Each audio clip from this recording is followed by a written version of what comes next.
Hello, everyone. My name is Stephen Hewish. I'm one of the TAs for the Business 211 CAPSIM lab. I do a lot of online labs as well, and it's come to my attention that you guys wanted a video on how to do capacity. Now, we go down to production and HR. We have a production schedule, and we have first shift capacity, and we have a buy sell capacity. It's not always clear to everyone exactly what buy-sell capacity is, how it relates to first shift capacity, or how it relates to production schedule. So what I'm going to do in this video is I'm going to just explain everything to you guys, what buy-sell capacity is, how it plays into those different factors, and then I'm also going to show you how to make a simple calculator that will tell you how much buy-sell capacity you need to have. All right, so getting started, have your production schedule. Production schedule, click on this I here, is the number of units you wish to build this year in thousands. So when I put 1 unit here in my production schedule, I'm telling my factory that I want them to produce 1,000 units. Your production schedule and your production after adjustment are related.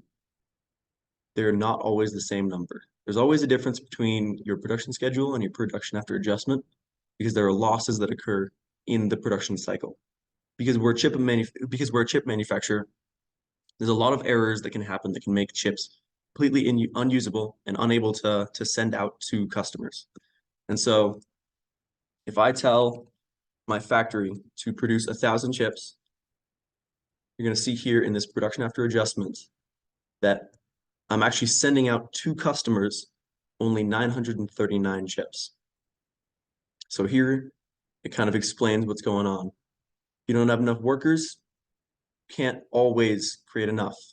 Accounts payable lag, time and market, all of those constraints are taken into account, and they usually lower your production after adjustment, lower than your production schedule wants to be. The main goal of the production schedule is to create units to sell. And so in this round, I have forecasted that I'm going to sell 765 units. And you would think that I'd put just 765 here. I'd tell my factory to make 765 units, and then I'd be good. That's not how it works. You need to take into account the inventory on hand and the production after adjustment. So essentially, inventory on hand was the inventory from last year. So it's going to be a slightly outdated product, but you're still going to send it out to customers. And so you need to take this into account when you're selling units. If I sell 33 units and my production after adjustment is 31, I'm going to send out to customers 177 units plus 31 units. And so there's going to be 208 units going out to customers, even though production after adjustment is only 31. And so the amount of product that is actually going out onto shelves to customers is going to be your production after adjustment plus your inventory on hand. This inventory on hand isn't always there. It's only there if you created too much product the year before, you have some leftover. Generally, you want to have 0 inventory on hand or a very, very small number. And so if I want to do the math here and pull up a calculator,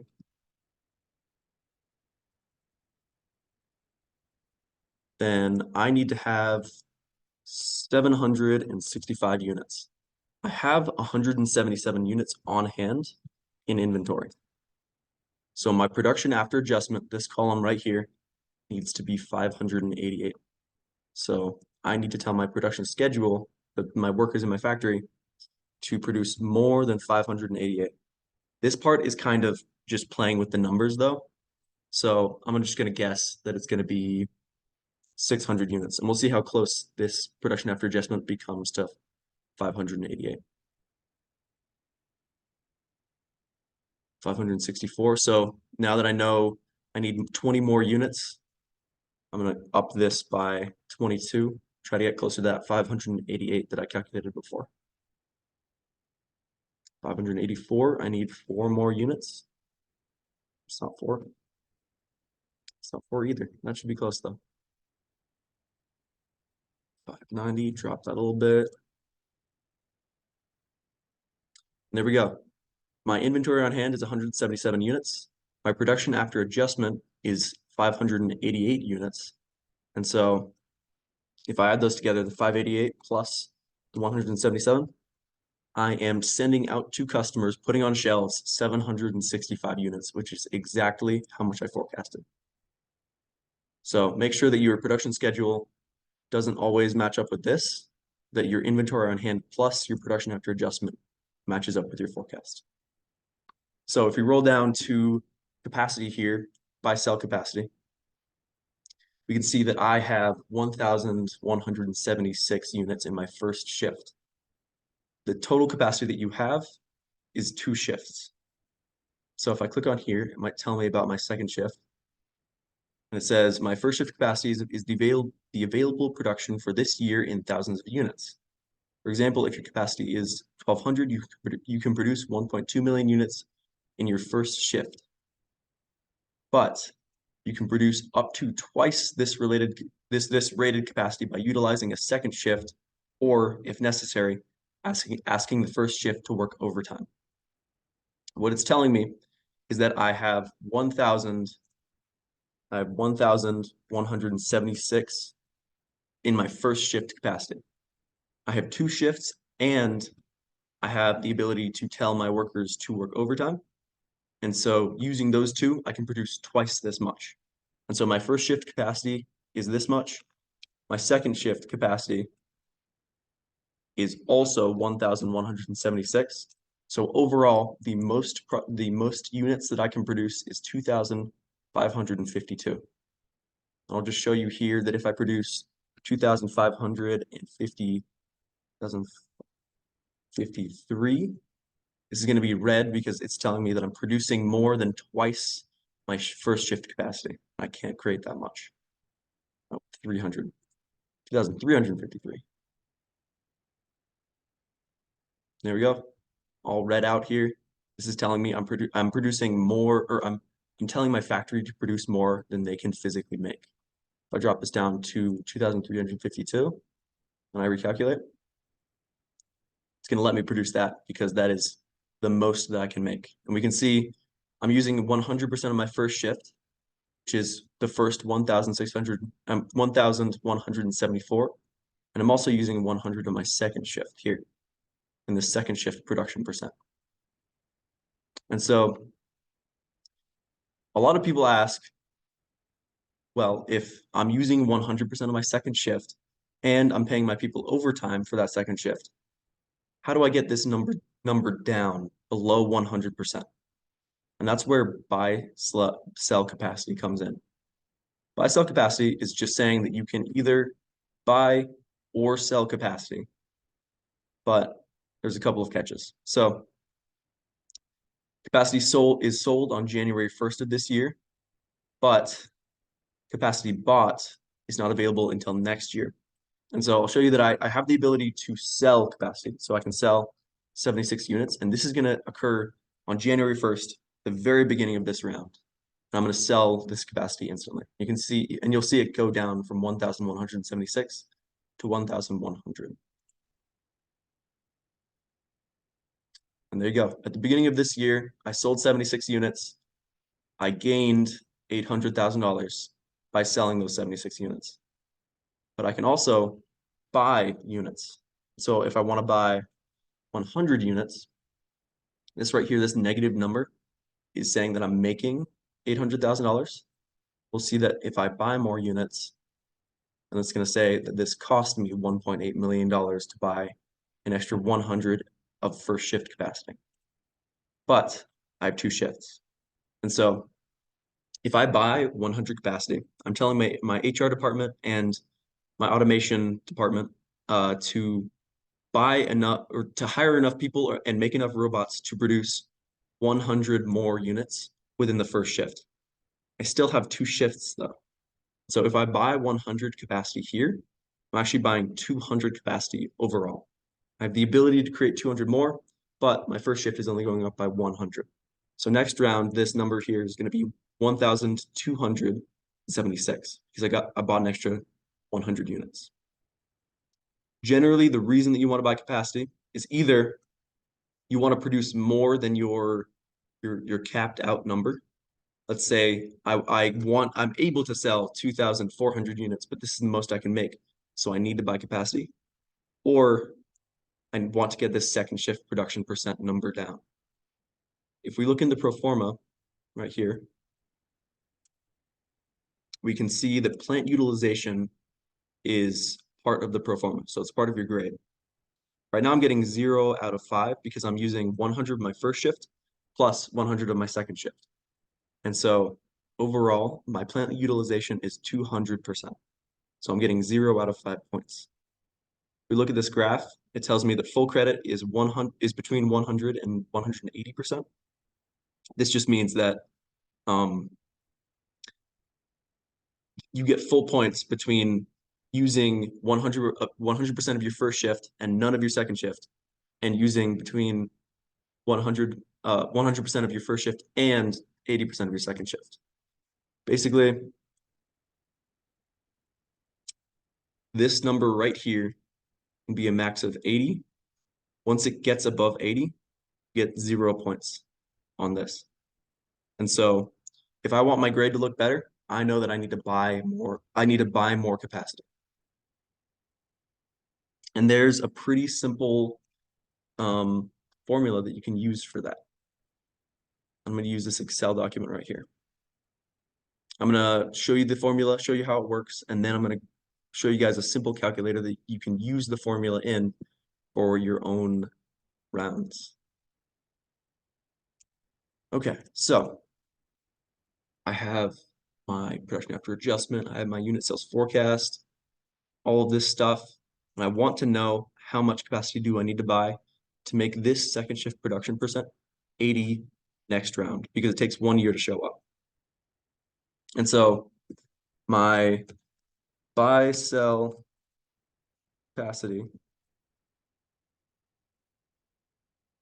equals my next round forecast, because the capacity that you're buying won't show up until next round. And so using this round's forecast will be somewhat useless because you have to wait a year. And so you have to guess your next round's forecast, and you have to divide that by 1 plus my ideal second shift production percent.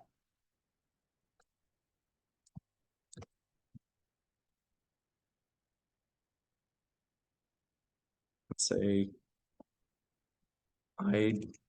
ideal second shift production percent. So if I want my production percent to be 80% next round, I would put 80% right here. It'd be 1 plus 80%, or 1 plus 0.8. And then once you have your next round forecast divided by this number, you're gonna parentheses this off so that this is all happening before this next step. You're gonna subtract your current capacity.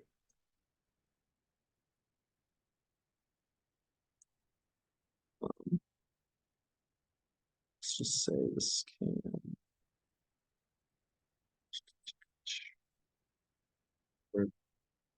There we go. This is allowed to wrap. I'll just move that over here so you guys can see it. This right here is how much capacity you need to buy. So I could just call this buy capacity equals. So right now, let's just say hypothetical. Come on. Click on decisions. Okay. Let's just say hypothetical. My forecast is 2,200 units this round. If I go back into production and HR, I can see that it updated right here into this unit sales forecast. And so my buy capacity is my next round's forecast, which this round, it's 2,200. This is kind of a guessing game. You're going to guess how much you're going to sell next round. I'm going to assume personally make it simple. I'm just going to assume that I'm going to sell 100 more units. And so my next round's forecast is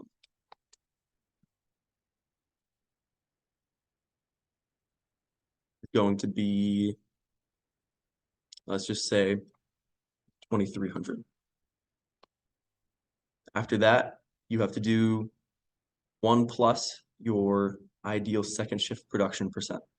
And so my personal ideal, the number that I'm going to choose right now, is going to be 70%. I want this number, this second shift production percent, to be 70% next round. So I'm going to say 70, and then I'm going to click on this. I'm going to go to number up here, and I'm going to click this percentage symbol right there.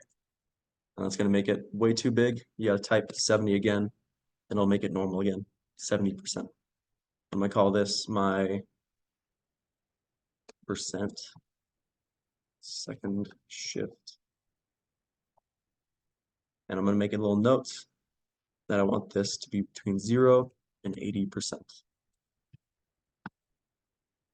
which it is right now. I'm just going to move this down a little bit. And then my last thing that I need to add is going to be my current capacity. So capacity right there. My current capacity is right here, 1,176. 1,176. Might want to make a note that this is your first shift capacity.